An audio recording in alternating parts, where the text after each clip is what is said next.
Hello दोस्तों, नमस्कार। स्वागत है आप सभी को पंकज रेलवे क्लासेज में। दोस्तों आज हम लोग ग्रुप डी और टेक्नीशियन के लिए प्रैक्टिस सेट 3 हम लोग देखने वाले हैं। दोस्तों इसमें टोटल 20 सवाल हैं।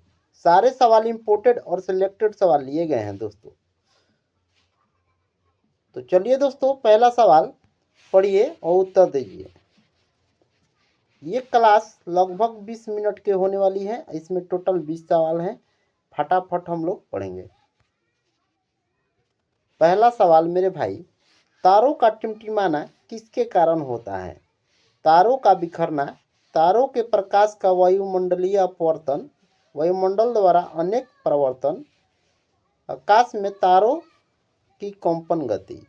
इसका राइट आंसर हो जाएगा दोस्तों ऑप्शन बी, तारों के प्रकाश का वायुमंडलीय अपवर्तन। इसका राइट आंसर हो जाएगा। चलिए दोस्तों अगला सवाल देखते हैं।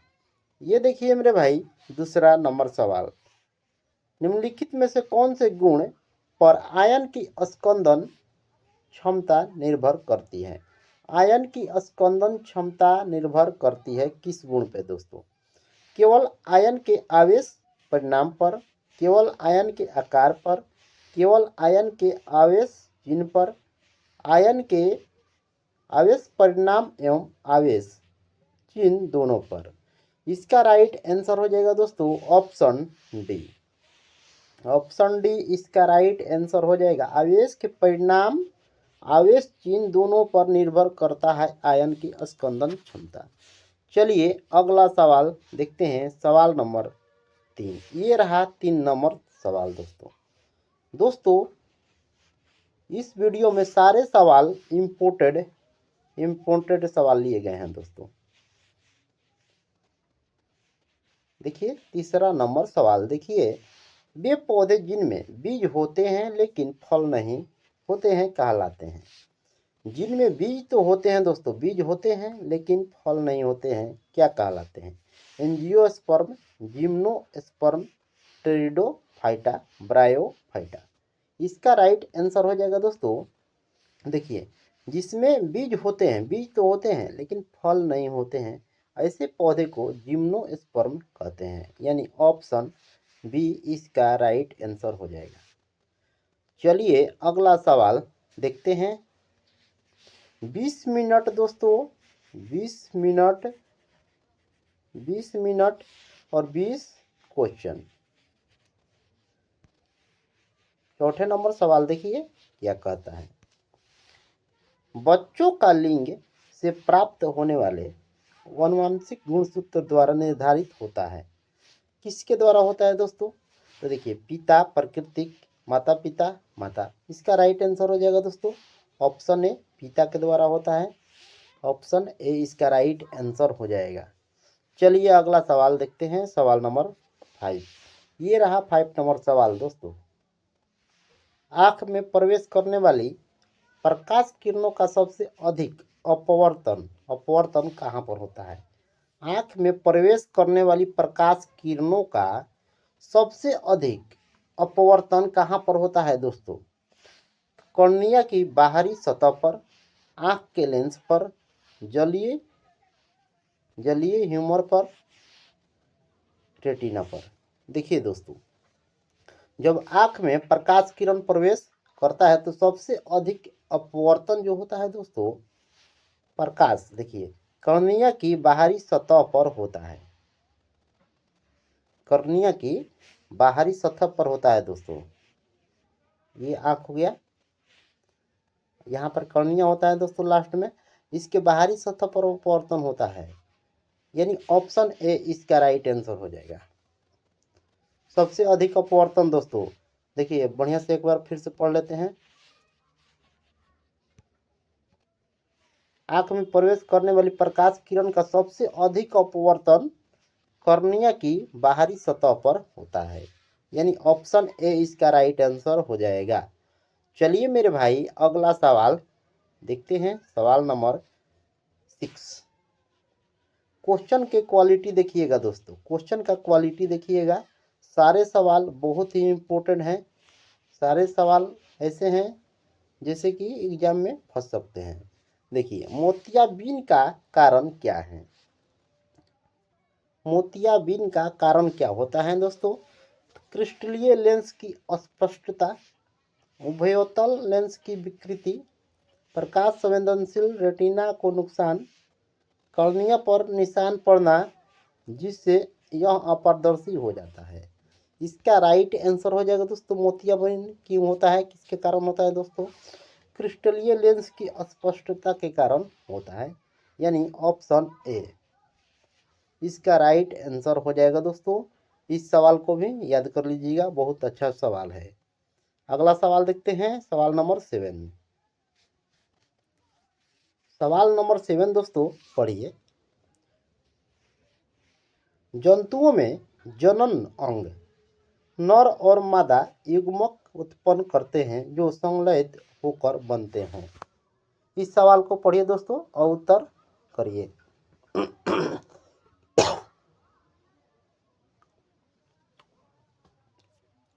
देखिए दोस्तों इसका उत्तर क्या होगा।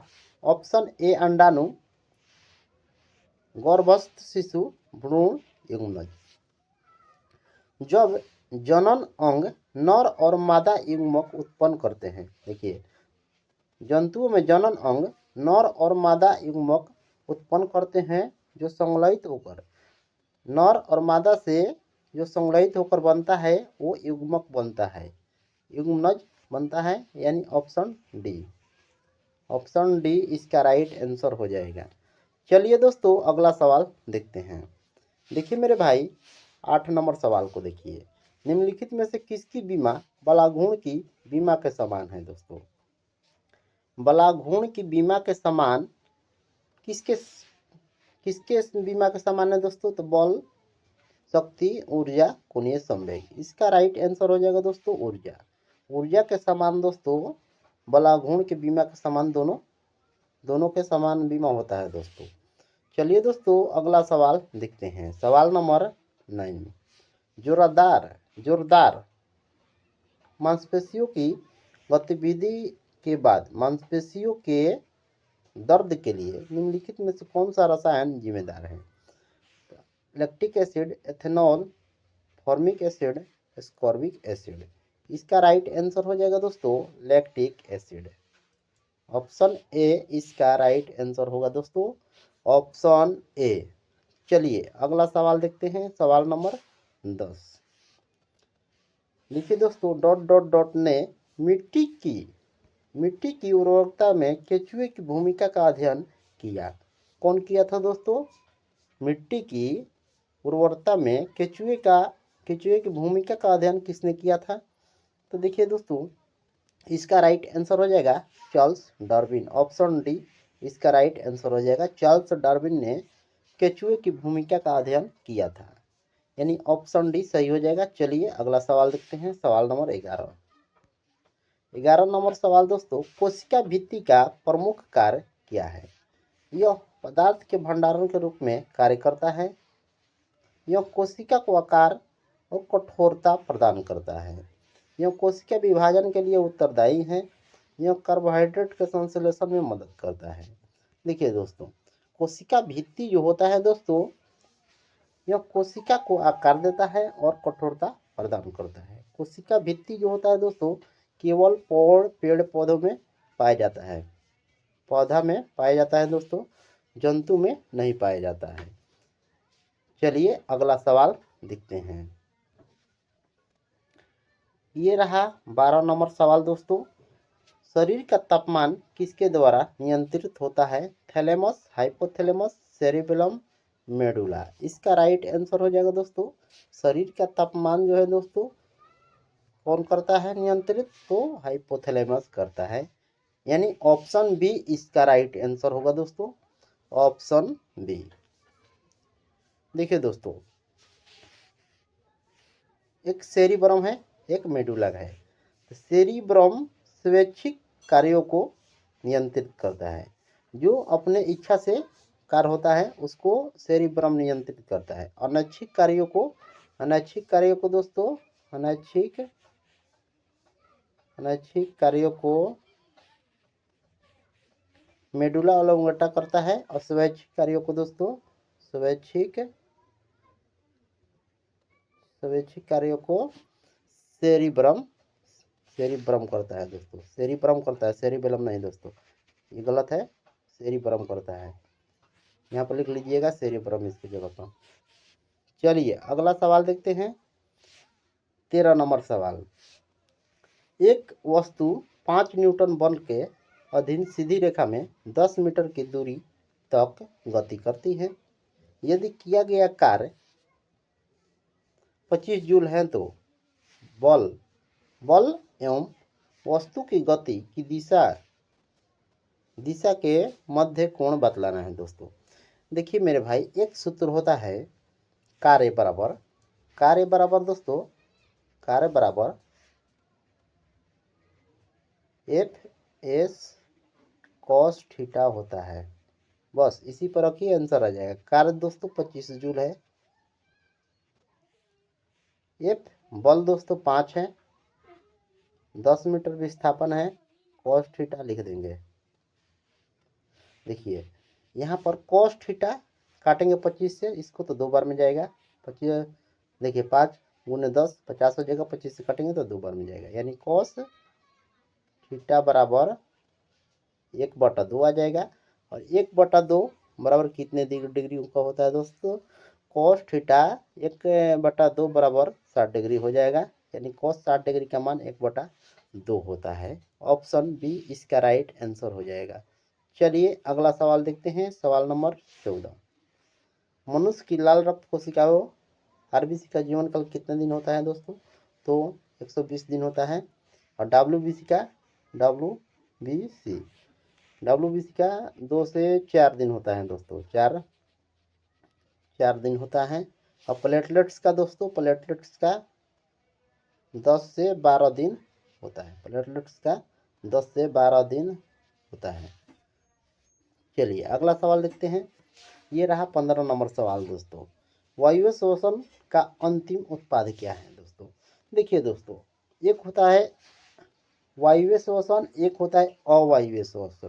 तो वायु शोषण में वायु होता है दोस्तों, वायु की उपस्थिति ज़्यादा होती है। अवायवीय शोषण में देखिए, अवायु को अस लिख देते हैं केवल। अवायवीय शोषण में वायु की उपस्थिति बहुत कम होती है।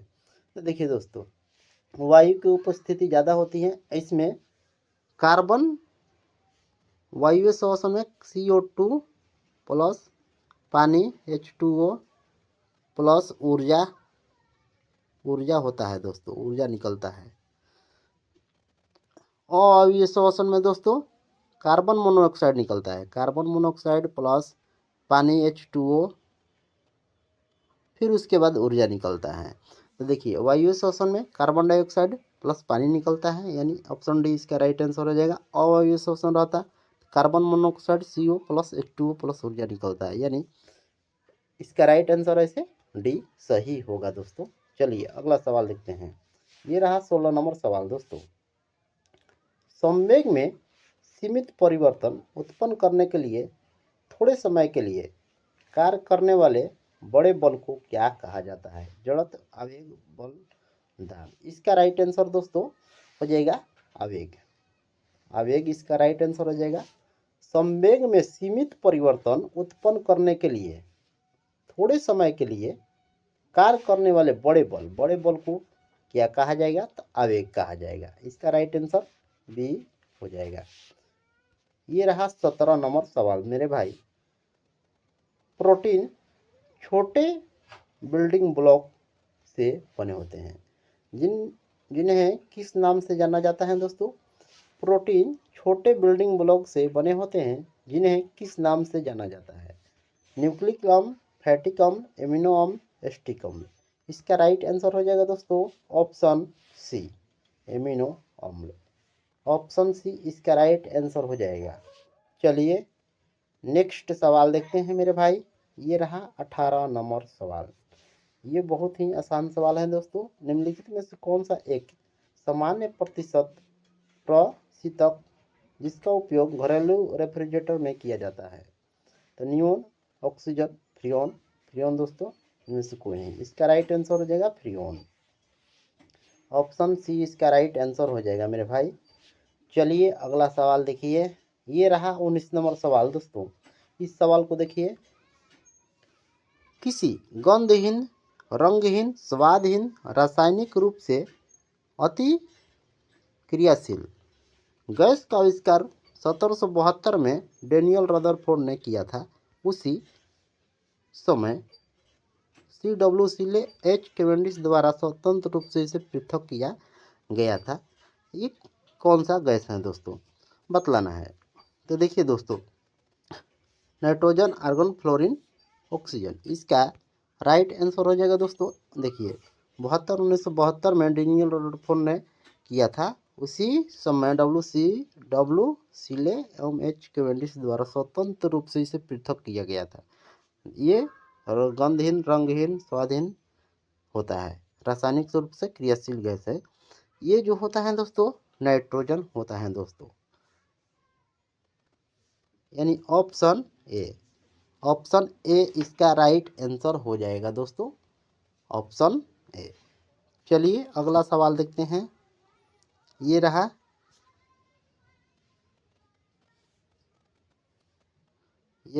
20 नंबर सवाल दोस्तों।